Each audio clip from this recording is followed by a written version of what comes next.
నమస్తే, welcome to 99 TV. Israel మీద missiles తోటి ఇరాన్ దాడులు, 1000కి పైగా మిసైల్స్ మొన్న రాత్రి, అలాగే నిన్న తెల్లవారుజాము కూడా. బట్ ఇరాన్ క్లెయిమ్ చేస్తున్నట్టు ఐరన్ డోమ్ రక్షణలో లేకుండా పోయింది, మేము ధ్వంసం చేశామని ఇరాన్ క్లెయిమ్ చేస్తున్నట్టు వాస్తవం పరిస్థితి అక్కడ లేదు. ఎందుకంటే లైవ్లో ఇజ్రాయెల్ నుంచి మాట్లాడిన సిటిజన్స్ నేరుగా చెప్తున్నారు, we're in safe hands of our prime minister Netanyahu. మేము దేశం మొత్తం ఒక్క మాట మీద ఉంది, ఇజ్రాయెల్ దేశం మొత్తం ఒక్క మాట మీద ఉంది.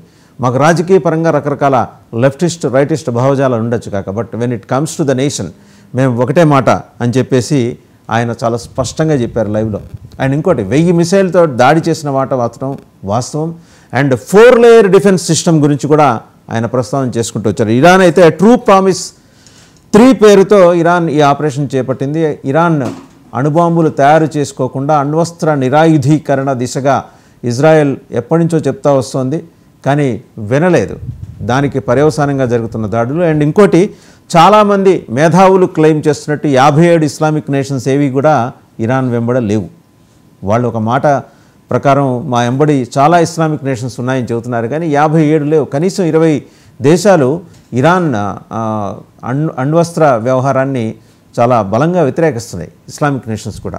సో ఒక తప్పుదోవ పట్టించే విధంగా. రెండోది ఏంటంటే, ఇంటర్నేషనల్ మార్కెట్లో ఒక ప్రచారం జరుగుతుంది, 60,000 మంది పాలస్తీనాలని ఇజ్రాయెల్ చంపేసిందని. సో ఇది ఒక నెరేటివ్. ఈ నెరేటివ్ని సమర్థవంతంగా ఎదుర్కోవడంలో ఇజ్రాయెల్ విఫలమైంది, అండ్ అందులో డౌట్ ఏం లేదు. వాస్తవంగా హమాస్ మీద జరిగిన దాడిని ఇజ్రాయిల్ మొత్తం పాలస్తీనుల మీద జరిగిన దాడిగా చిత్రీకరించే ప్రయత్నానికి అటు హైతీలు, ఇటు హమాస్ చెందిన వాళ్ళు, ఐసిస్, ఇలా బోళ్ళన్ని ఉగ్రమూకలు, ఉగ్ర సంస్థలు ఎప్పటి నుంచో ఆ ప్రచారాన్ని చేస్తూ వస్తున్నాయి. దానికి కౌంటర్ ప్రచారం చేయడంలో ఇజ్రాయెల్కి ఉన్న శక్తి సరిపోవట్లేదు. అంటే ఇజ్రాయెల్ సాంకేతికంగా చాలా అభివృద్ధి చెందిన దేశం, మేధోపరంగా అభివృద్ధి చెందిన దేశం, ఇవన్నీ వాస్తవాలు అయి ఉండొచ్చు కాక, బట్ ఒక నెరేటివ్ బిల్డ్ చేసినప్పుడు శత్రువు దాన్ని కౌంటర్ నెరేటివ్ బిల్డ్ చేయడంలో ఇజ్రాయెల్ ఘోరంగా విఫలమైంది, అందులో డౌట్ ఏం లేదు. దానివల్లే 60,000 మంది పాలస్తీనీయులని ఇజ్రాయెల్ చంపేసిందని వస్తున్న అభియోగాలు నిజమని అందరూ అనుకుంటున్నారు, ప్రపంచం అనుకుంటుంది. బట్ వాస్తవం చాలా డిఫరెంట్గా ఉంది. రెండోది, ₹5కి భారతదేశంలో దొరికే పార్లేజీ బిస్కెట్ 2,400 రూపాయలకి, అంటే 23 యూరోస్, 24 యూరోస్కి అక్కడ కొనుక్కోవాల్సి వస్తుందనే ప్రచారం. అక్కడ 1.5 యూరోస్ అంటే ఇట్ కమ్స్ అరౌండ్ 50 రూపీస్ అంతా వస్తుంది. 50 రూపీస్ బిస్కెట్ ప్యాకెట్ని 2,400కి అమ్ముతున్నది ఎవరు? అది ఎవరి ఆధీనంలో ఉంది? Gaza strip.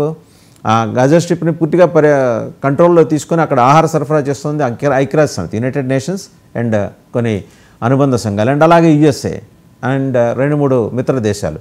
ఆ నెపంతో వాళ్ళు అక్కడ చేస్తుంది ఏంటి? కేజెస్లో ఉన్న బందీల మాదిరి ఉన్న పాలస్తీనా ప్రజలకి వీళ్ళు ఆహారం అందిస్తున్నారనే నెపంతో జరుగుతున్నది ఏంటి? ఇంటెలిజెన్స్ సేకరణ. ఇది హమాస్ ఆరోపిస్తోంది. అండ్ ఇంకోటి, హమాస్ మాత్రం తక్కువ తిందా? పిల్లల్ని, వృద్ధుల్ని, మహిళల్ని ముందు పెట్టి వెనకాల నుంచి బ్యాక్ అండ్ ఆపరేషన్ చేస్తూ దెబ్బతీసే, ఇజ్రాయెల్ ఇంటిగ్రిటీని దెబ్బతీసే విధంగా వ్యవహరిస్తుంది. ఒక చిన్న దేశం కరెక్ట్గా ఆ దేశం ఈరోజు యుద్ధం ఓడిపోతే ఇంకా యూదులు అనే జాతి ఈ ప్రపంచం, ఈ భూమి మీద ఉండవు. సో తన సర్వైవల్ కోసం ఇజ్రాయెల్ ఇవాళ నానా అగచాట్లు ఎదుర్కొంటుంది. ప్రతి క్షణం యుద్ధమే ఇజ్రాయెల్కి. వేరాజ్ 57 ఇస్లామిక్ కంట్రీస్ అని మేధావులు క్లెయిమ్ చేస్తున్నారు ఇరాన్ వెంబడున్నాయని. 57 ఏమి లేవు, దగ్గర 40 వాళ్ళకి వ్యతిరేకంగా ఉన్నాయి, ఇరాన్కి వ్యతిరేకంగా ఉన్నాయి. కేవలం 17 కంట్రీస్ ఇరాన్కి ప్రత్యక్షంగా పరోక్షంగా మద్దతు తెలుపుతున్నాయి. అజర్బైజాన్ కావచ్చు, సిరియా కావచ్చు, లెబనాన్ కావచ్చు, ఈజిప్ట్ కావచ్చు, వాళ్ళు సపోర్ట్ చేస్తుండొచ్చు కాక. ఇవి కాక ఇస్లాంలో ఉన్న 2 ప్రధానమైన తెగలు, షియాలు, సున్నీలు, వాటి మధ్య ఉన్న వైరం వాళ్ళని ఇస్లాం సమాజం అంతా ఏకీకృతంగా ఉందనే మెసేజ్ అయితే బయటికి ఏమీ వెళ్ళటం లేదు. అలాగే ఆయిల్ సప్లై చేసే దేశాలు అవన్నీ కూడా ఒకే తాటి మీద ఉండి ఇరాన్కి సపోర్ట్ చేస్తున్నాయన్న మాట వచ్చింది. అది కూడా వాస్తవం కాదు.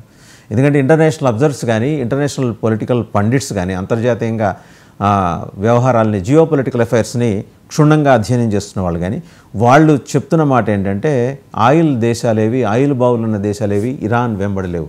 ప్రపంచం శాంతి కోరుకోకపోవచ్చు, కానీ ఖచ్చితంగా అశాంతిని అయితే కోరుకోదనే మాటకి కట్టుబడి ఉన్నారు. అండ్ ఇస్లామిక్ నేషన్స్లో కూడా ఈ development activities, infra development and technological advancement ఇవన్నీ వచ్చిన తర్వాత ఉగ్రవాదాన్ని అడిచేయాలి, అది ఏ రూపంలో ఉన్నా ఏ మతం అడ్డం పెట్టుకొని దానికి ఈ ఉగ్రవాదాన్ని జోడించి కొత్త రంగులేసి జనాల్ని మాయ చేసే కార్యక్రమాలు ఎవరు చేసినా అడ్డుకోవాలని చెప్పేసి మనం ఈ మధ్యనే చూసాం.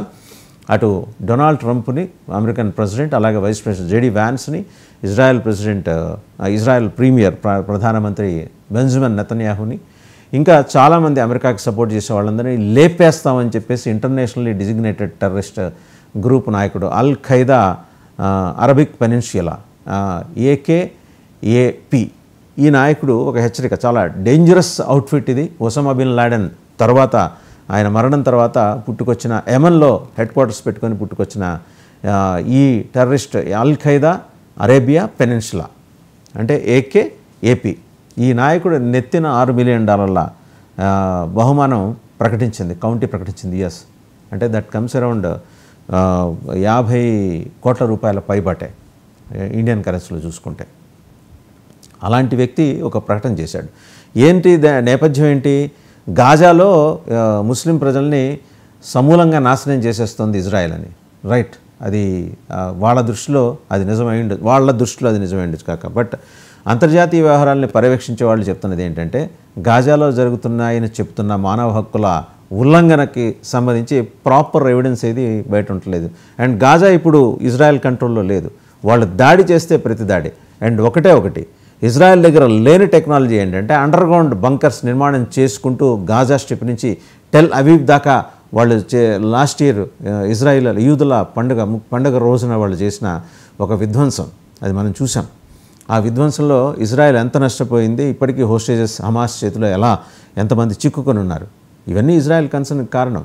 అండ్ అది నెపం చూపించేసి అండ్ అణ్వస్త్రాల్ని మేము చేసుకుంటాం, మాకు ఆ శక్తి ఉంది అని చెప్పి ఇరాన్ తొడగొడుతూ వస్తున్న వ్యవహారాన్ని ఇజ్రాయెల్ సహించలేదు.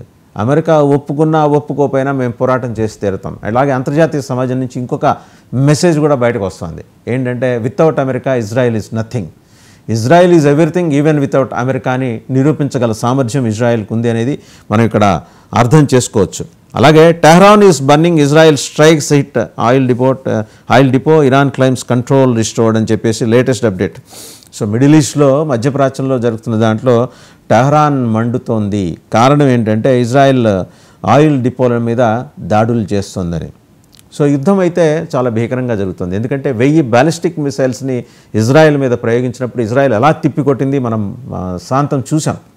ఎలా అంటే ఆ ఎయిర్ డిఫెన్స్ సిస్టంలో వస్తున్న బ్యాలిస్టిక్ మిసైల్స్ని అవి ఏ దశ మార్చుకుని వస్తున్నాయో ఆ దశకి యాంటీ మిసైల్ సిస్టమ్ పనిచేయడంతో 4 లేయర్ డిఫెన్స్ సిస్టంలో 4 అంచెల భద్రతా వ్యవస్థలో భాగంగా ఐరన్ డోమ్ లేకుండా పోయింది, ఎగిరిపోయింది. ఇజ్రాయెల్ కథ ఇక కంచికే అనే పద్ధతిలో కూడా లెఫ్టిస్ట్ ఓరియంటేషన్ ఉన్న మేధావి వర్గాల్ని ప్రోత్సహించే అంతర్జాతీయ మీడియాలోని కొన్ని సెక్షన్స్ రాస్తున్న కథనాలకి భిన్నమైన వాతావరణం అక్కడ ఉంది. ఎందుకంటే ఆ 1000 మిసైళ్లలో కనీసం 950 మిసైల్స్ని తెప్పుగుట్టింది ఇజ్రాయెల్. వాళ్ళ దగ్గర అంత వ్యవస్థ ఉంది. రైట్, సాంకేతిక సైనిక సహకారం ఇజ్రాయెల్కి అమెరికా దొంగసాటుగా చేస్తోంది అనే అభియోగాన్ని కూడా ఇరాన్ మోపుతోంది.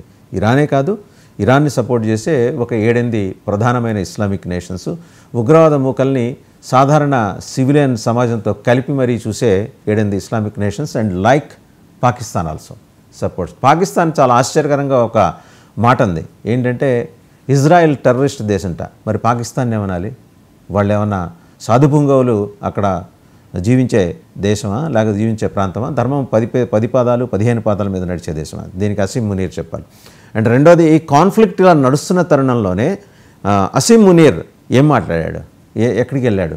ఆయన అమెరికన్ ప్రెసిడెంట్ పుట్టినరోజు వేడుకలకి సందర్భంగా నిర్వహించిన యుఎస్ ఆర్మీ రెండు ఒకే రోజు రావటం కాకతాళీయం కావచ్చు. వెళ్ళి ఆయనతోటి డొనాల్డ్ ట్రంప్ కుటుంబంతో పాకిస్తాన్లో ఉన్న క్రిప్టో కరెన్సీ ఫామ్కి సంబంధించిన వాణిజ్య వ్యవహారాలు మాట్లాడటానికి వెళ్ళాడా, లేకపోతే వాళ్ళకి 10 తుపాకులు ఇచ్చారు మాకు కూడా ఒక 4-5 ఇవ్వండి అని అడుక్కోవడానికి వెళ్ళాడా, లేకపోతే మన IMF ద్వారా మీరు ఇప్పించిన లోన్ మాకేమాత్రం సరిపోవట్లేదు, గట్టిగా రోజు 2 పూట్ల తెల్లైన పరిస్థితి, మీరు ఇచ్చినవన్నీ కూడా మేము మన చనిపోయిన ఉగ్రవాదుల కుటుంబాలకి ఈ దాన ధర్మాల కింద ఇచ్చేసాం, మా దగ్గర ఏం లేదని బేలగా వెళ్ళి బిచ్చమెత్తుకోవడానికి వెళ్ళాడు. So these are the points ఇవాళ అంతర్జాతీయ సమాజం మాట్లాడుకుంటూ ఉంది. అండ్ ఇంకొకటి ఏంటంటే ఇజ్రాయిల్ అఫీషియల్స్ క్లెయిమ్ చేస్తున్నది వైడ్ స్ప్రెడ్ స్ట్రైక్స్ అయినాయి, చాలా విస్తారంగా జరిగినాయి. మొత్తం 400 టార్గెట్స్ అక్రాస్ ఇరాన్ చేశామని చెప్తోంది, including command centres and air defence systems. ఇందాకే చెప్పుకున్నట్టు వాళ్ళు 1000 బ్యాలిస్టిక్ మిసైల్స్ని ఇజ్రాయెల్ మీదకి వాళ్ళు పంపినా సరే వాటిలో 98% ధ్వంసం అయిపోయినాయి. అండ్ ఇంటర్న్ ఇజ్రాయెల్ ఏం చెప్తుందంటే 400 టార్గెట్లు చేసుకొని ఇరాన్లో అక్రాస్ ఇరాన్ దేశం మొత్తం మీద కమాండ్ సెంటర్స్ ఉన్నాయి, ఎయిర్ డిఫెన్స్ సిస్టమ్స్ని కూడా మేము డిస్మాంటిల్ చేశాం. And killed several top generals and scientist involved in Iran's nuclear programme. ఇది చాలా కీలకమైంది. ఇరాన్ న్యూక్లియర్ ప్రోగ్రాంలో ఇన్వాల్వ్ అయిన టాప్ సైంటిస్టులని అలాగే టాప్ జనరల్స్ని కూడా హతమార్చామని. Satellite imagery shows extensive damage to the Natanz facility with experts suggesting repairs could take much more than few weeks. అక్కడ నతాంజ్ ఫెసిలిటీ అని ఉంది, అక్కడ దానికి సంబంధించిన శాటిలైట్ ఇమేజరీ కూడా తెప్పించింది ఇరాన్. దాని ప్రకారం చూస్తే ఎక్స్టెన్సివ్ డ్యామేజ్ జరిగింది. ఎక్స్పర్ట్స్ ఏం చెప్తున్నారంటే రిపేర్స్ కనీసం కొద్ది వారాలు వ్యవధి పడుతుంది దాన్ని రిపేర్ చేయాలంటే. టిట్ ఫర్ టాట్ అటాక్స్లో భాగంగా ఇజ్రాయెల్ డిఫెన్స్ మినిస్టర్ ఆయన ఏం చెప్తున్నారంటే ఇజ్రాయెల్ కర్జ్ ఆయన అంటున్నది Tehran will burn if missile attacks continue. Tehran తగలబడిపోతుంది ఒకవేళ వాళ్ళు మిసైల్ అటాక్స్ని తెంపరితనం కొద్దీ చేసి మా మీదకి పంపించే పని అయితే. 1000 మిసైల్స్ని తట్టుకొని ఒక చిన్న దేశం నిలబడిందంటే వాళ్ళ పేట్రియాటిజం, వాళ్ళ దేశభక్తి, వాళ్ళ కమిట్మెంట్ టువర్డ్స్ నేషన్. రాజకీయంగా అంతర్గతంగా బోల్డని విభేదాలున్నా ప్రధానమంత్రి బాసటన నిలబడి బెంజమిన్ నెతన్యాహు బాసటన నిలబడి ఆ దేశం మొత్తం ఒక భీషణ ప్రతిజ్ఞ చేసి మరీ తిప్పికొడుతోందంటే అక్కడి నుంచి నేర్చుకోవాల్సింది మనం చాలా ఉంది. మన దేశానికే వస్తే మోడీ గారు ఏదైనా ఇనిషియేటివ్ తీసుకోగానే వెంబడే లెఫ్టిస్టులు బయలుదేరుతారు, అలాగే ఇస్లామిస్ట్ ఫండమెంటలిస్ట్ గ్రూపులు బయలుదేరుతాయి, మత ఛాందస్వాద గ్రూపులు టెలింగ్. అండ్ వాళ్ళకి సపోర్ట్ చేయడానికి పక్క నుంచి పాకిస్తాన్ వస్తుంది, యువతల పక్క నుంచి ఖలిస్తాన్ వాళ్ళని మళ్ళీ ఐఎస్ఐ ఎగదొస్తుంది. ఇన్నుంటాయి. ఇజ్రాయెల్ చూడండి, చిన్న దేశం, చిన్న పాకెట్. ఈరోజు వాళ్ళకి సర్వైవల్ ముఖ్యం. ఈరోజు యుద్ధంలో ఇజ్రాయెల్ గెలవకపోతే గెలవకపోతే రేపొద్దున ఇజ్రాయెల్ ఉండదు. సో వాళ్ళు ప్రతి క్షణాన్ని కూడా ప్రతి క్షణాన్ని ఒడిసిపట్టుకొని మరి యుద్ధం చేస్తున్నారు. ఎంటైర్ పౌర సమాజం ఆ యుద్ధంలో ఉంది. ఎంటైర్ పౌర సమాజం ఇజ్రాయెల్ ప్రభుత్వం వెనక నిలబడింది. ప్రైమ్ మినిస్టర్ తీసుకున్న ఒక మాటకి కట్టుబడింది. అండ్ ఇంకా ఏం చెప్తున్నారంటే ప్రైమ్ మినిస్టర్ బెంజమిన్ నెతన్యాహు ఆయన ప్రామిస్ చేసిందంటే even stronger action would be there. ఇంతకన్నా బలమైన ప్రతీకార చర్య మేము తీసుకోబోతున్నాం. And Iran's top diplomat Abbas Araghchi ఆయన కూడా మాట్లాడుతున్నాడు. Israel warmongering and called on the United Nations to intervene, also deeming ongoing nuclear talks unjustifiable. ఆయన చాలా స్పష్టంగా చెప్తున్నాడు ఈవెన్ ఇప్పుడు ఇంటర్వ్యూన్ కావాలట. ఈ బుద్ధి ఇంతకుముందు ఏమైంది? యునైటెడ్ నేషన్స్ ఇంటర్వ్యూన్ కావాలంటున్న వాళ్ళు మరి న్యూక్లియర్ ప్రోగ్రామ్ దిశగా ఇరాన్ చేస్తున్న కార్యక్రమాలను ఎందుకు నిలవరించలేకపోయారు? వాళ్ళ టాప్ జనరల్స్ చనిపోయారు, వాళ్ళ టాప్ సైంటిస్ట్ చనిపోయారు. అంటే ఇరాన్ ఏ ఉద్దేశంతో ఇవాళ న్యూక్లియర్ ప్రోగ్రాంలోకి దిగింది? చుట్టుపక్కల ఉన్న దేశాలని తగలబెట్టడానిక, మొత్తం మధ్యప్రాచ్యాన్ని కంప్లీట్గా మంటల్లో తోయటానిక? ఈ మాటలు ప్రపంచవ్యాప్తంగా అనిపిస్తున్నాయి. అఫ్కోర్స్ ప్రపంచ పోలీస్ తన ఆయుధాలు అమ్ముకోవడానికి 2 దేశాలని అటు ఇటు కూడా ఆయన ఎంకరేజ్ చేస్తుంటాడు, పొగబెడుతుంటాడు, ఈ సాంబ్రాణి వేస్తుంటాడు. ఈ దీంట్లో అంటే ఆ దీపంలో పడే పురుగుల మాదిరి దీంట్లో పడి చావద్దు అని చెప్పేసి, చావకూడదు అని చెప్పేసి ఇజ్రాయెల్ చాలా బలంగా ప్రతిజ్ఞ తీసుకుంది కాబట్టి, ప్లడ్జ్ చేసింది కాబట్టి ఇజ్రాయెల్ చాలా టఫ్గా యుద్ధంలో నిలబడింది. అండ్ ఇంకోటి ఏంటంటున్నారంటే ఆయన అబ్బాస్ అరగ్చి దీన్ని చెప్తున్నా అన్జస్టిఫైబుల్ అంటున్నాడు. అండ్ ఒమన్ అయితే confirmed the postponement of a planned round of indirect US Iran nuclear talks. Oman వాయిదా వేసుకుంది. వ్యూహాలు ఎవరి దేశ ప్రాదేశిక సమగ్రతకు సంబంధించి, ఆంతరిక భద్రతకు సంబంధించి, అలాగే పక్క దేశాలతో ఉండే రిలేషన్స్కి సంబంధించి జియో పొలిటికల్ అఫైర్స్లో ఇప్పుడున్నది పావు గంటకి ఉండదు రిలేషన్. ఇప్పుడు 15 నిమిషాల క్రితం ఫ్రెండ్స్ అని మాట్లాడుకున్న వాళ్ళు మధ్యాహ్నానికి శత్రువులు కావచ్చు.